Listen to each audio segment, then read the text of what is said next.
Hello everyone and welcome back to this channel. मैं हूं आस्था दुबे, आप देख रहे हैं ट्रेड व्लॉग। और चलिए बिना किसी देरी से आज की बिजनेस और स्टार्टअप न्यूज शुरू करते हैं।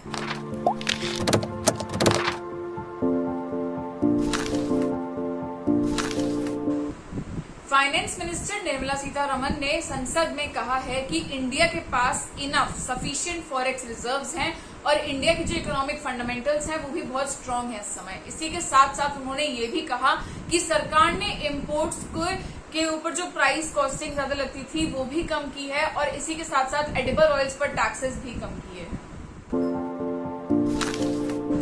इनकम टैक्स डिपार्टमेंट ने अपनी एक रिपोर्ट निकाली है जिससे पता चला है कि एक नया रिकॉर्ड इस बार सेट किया गया जब सोमवार को यानी कि 31 जुलाई को एक दिन में 72.42 lakh ITR income tax returns एक दिन में फाइल किए गए। दरअसल हुआ ये कि सबको उम्मीद थी कि सरकार ये लास्ट डेट जो थी 31 जुलाई आईटीआर फाइल करने की वो एक्सटेंड कर देगी, हमेशा से होती आ रही है, लेकिन 3 साल में ऐसा पहली बार हुआ कि सरकार ने डेट एक्सटेंड नहीं की। In total 5.83 crore ITR file हुए हैं और सबसे ज्यादा आईटीआर लास्ट डेट को ही फाइल हुए जब ये कंफर्म हो गया कि सरकार ये डेट को फर्दर एक्सटेंड नहीं कर रही। हमने आपको अपने पिछले वीडियो में बताया था कि इंडिया में 5G ऑक्शन होने वाला था। हमने आपको ये भी बताया था कि इनके लिए जो बिडर्स की लिस्ट थी वो भी आ गई थी। ये ऑक्शन ऑलमोस्ट कंप्लीट हो गया है। 72 मेगाहर्ट्ज का ऑक्शन था और इसकी जो टोटल वैल्यू निकल के आई है इस ऑक्शन के बाद वो है 1.5 लाख करोड़ रुपए। इसी के साथ साथ टॉप बिडर रहा रिलायंस जियो और जिसको सबसे कम मिला वो थे अडानी ग्रुप। अगर हम बात करें रिलायंस जियो की तो 72 मेगाहर्ट्ज के जो ऑक्शन था उसमें से 24,720 मेगाहर्ट्ज इन्हें मिले 88,000 करोड़ के अगेंस्ट में। वहीं पर 212 करोड़ की बिड की थी अडानी ग्रुप ने। महिंद्रा एंड महिंद्रा के shares all time high hit किए। इनकी जो पर पीस की वैल्यू थी वो 1247 रुपीज थी। ऐसा क्यों हुआ? क्योंकि इनकी जो नया मॉडल है स्कॉर्पियो एन उसकी 30 मिनट में 1 लाख बुकिंग्स हुई। इनमें से 25,000 बुकिंग्स 1 मिनट में हुई जैसे ही बुकिंग शुरू हुई थी। इतना क्रेज हुआ कि भाई इनका शेयर भी बढ़ गया, पैसा तो अच्छा खासा इन्होंने बना ही लिया। सरकारी डेटा के अनुसार जो जुलाई के महीने में जीएसटी कलेक्ट किया गया है वो 1.49 लाख करोड़ तक पहुंच गया है नियरली। अगर बात करें कि ये कम है या ज्यादा तो आप इस बात से अंदाजा लगा सकते हैं कि जब से जीएसटी इंट्रोड्यूस हुआ है ये सेकेंड हाईएस्ट अमाउंट है जो निकाला गया है जीएसटी के थ्रू। इसके पहले अप्रैल 2022 में 1.67 लाख करोड़ जो रुपए थे, जो कीमत थी वो निकली थी जीएसटी टैक्स कलेक्शन के थ्रू और इस बार 1.49 लाख करोड़ करीब करीब पहुंच चुकी है। जोमैटो के सीईओ दीपिंदर गोयल ने कहा है कि जोमैटो के जितने अलग अलग एंटिटीज हैं, Blinkit, Hyperpure, Feeding India, Zomato, इन सबके अब सीईओज अलग अलग होंगे और इस ऑर्गेनाइजेशन को अनऑफिशियली और इंटरनली एटर्नल कहा जाएगा। और ये जो अलग अलग सीईओज होंगे they will act as peers for each other. यानी कि अब जोमैटो में अंदर ही अंदर इन्होंने ऐसा किया थोड़ा सा कंपटीशन आए ताकि इनके जो अलग अलग एंटिटीज हैं, जो एटर्नल, अब एक अनऑफिशियल नेम हम यूज कर सकते हैं, तो एटर्नल की जो अलग अलग एंटिटीज हैं वो सब ग्रो कर सकें। आप हमें कमेंट सेक्शन में जरूर बताइए कि आपको जोमैटो के सीईओ के इस स्टेप के बारे में क्या लगता है। क्या ये एक हेल्दी वर्क कल्चर प्रमोट करेगा जोमैटो में या फिर इससे जोमैटो की जो ग्रोथ है वो और कम हो जाएगी?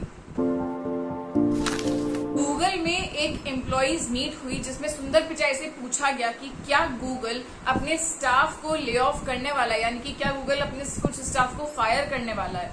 सुंदर पिचाई ने डायरेक्टली इसका आंसर नहीं दिया, उन्होंने इसे पास कर दिया एक दूसरे पर्सन पर जो कि हैं चीफ पीपल ऑफिसर, और उनका कहना है कि इस मोमेंट पर वो अपनी जो टीम्स हैं उनसे कह रहे हैं कि वो और एफिशिएंटली काम करें। उन्हें इकोनॉमी के बारे में भी कोई श्योरिटी नहीं है फ्यूचर में इकोनॉमी की क्या चीज रहेगी, लेकिन right now they are not going to lay off their staff. अभी उनकी जो वर्कफोर्स है वो उतनी ही रहेगी। 19 kg का जो कमर्शियल सिलेंडर होता है उसकी प्राइस को 36 रुपए से कम कर दिया गया है। यानी कि आपके शहर में 19 किलो का जो सिलेंडर होता था वो जितने रुपए का भी मिलता था अब उससे 36 रुपए कम मिलेगा, लेकिन जो 14.2 किलो का सिलेंडर है उसका प्राइस अभी भी अनचेंज्ड है, वो उतने का ही है। आपको बता दें कि 36 रुपए कम करने के बाद भी 19 kg सिलेंडर की प्राइस जो मेजर सिटीज में है वो 1000 के ऊपर ही है, यानी कि it's still not very affordable. आप हमें कमेंट सेक्शन में जरूर बताइए कि सरकार को आपके हिसाब से क्या कदम उठाने चाहिए कि एलपीजी सिलेंडर्स जो हैं वो थोड़े और सस्ते हो जाएं। महिंद्रा ग्रुप के जो हेड हैं आनंद महिंद्रा, उन्होंने मीराबाई चानू का कॉमनवेल्थ गेम्स का एक वीडियो शेयर किया और उस पर ट्वीट किया है कि share this widely and let everyone know कि don't mess with Indian women. आपको बता दें मीराबाई चानू ने कॉमनवेल्थ गेम्स जो अभी चल रहे हैं इस समय, उसमें इंडिया का पहला गोल्ड जीता है by lifting up 201 kilos of weight. Minister of civil aviation VK Singh ने कहा है कि भारत सरकार ने ऐसे कई स्टेप्स लिए हैं जिससे कि 2030 तक इंडिया एक ड्रोन मेकिंग जोन बन जाए। उन्होंने कहा है कि एक ऐसा मैप भी जारी किया गया था 2021 के सितंबर में, जिसमें इंडिया के जो 90% एरियाज हैं वो ग्रीन एरियाज बना दिए गए थे ड्रोन फ्लाइंग के लिए। आपको बता दें कि उससे पहले इंडिया के कई जगह पर ड्रोन उड़ाना मना था, लेकिन now India is looking forward to move in this direction, जिसमें वो न सिर्फ एक ऐसी कंट्री बने जो ड्रोन्स का सफिशिएंट यूज कर पाए, पर एक ऐसी कंट्री बने जो उन्हें मैन्युफैक्चर भी सबसे ज्यादा कर पाए, और ये बहुत अच्छा स्टेप है। एक वीडियो वायरल हुई है जिसमें पेटीएम एम्प्लॉइज को देखा जा सकता है फोन पे के क्यूआर कोड्स जलाते हुए मास नंबर में। सुनने में आ रहा है कि ग्रेटर नोएडा में ये इंसिडेंट हुआ है। इसके बाद एक पुलिस कंप्लेंट भी लॉन्च हो चुकी है अगेंस्ट दीज पेटीएम एम्प्लॉइज जिन्होंने फोन पे के क्यूआर कोड्स जलाए। ऐसा क्यों हुआ इसका भी कोई अंदाजा नहीं है, लेकिन काफी बचकानी हरकत है ये। तो बस दोस्तों, आज के लिए इतना ही। हम मिलेंगे आपसे अपने अगले वीडियोस में। तब तक make sure you like, comment and share this video and subscribe to our channel Trade flog.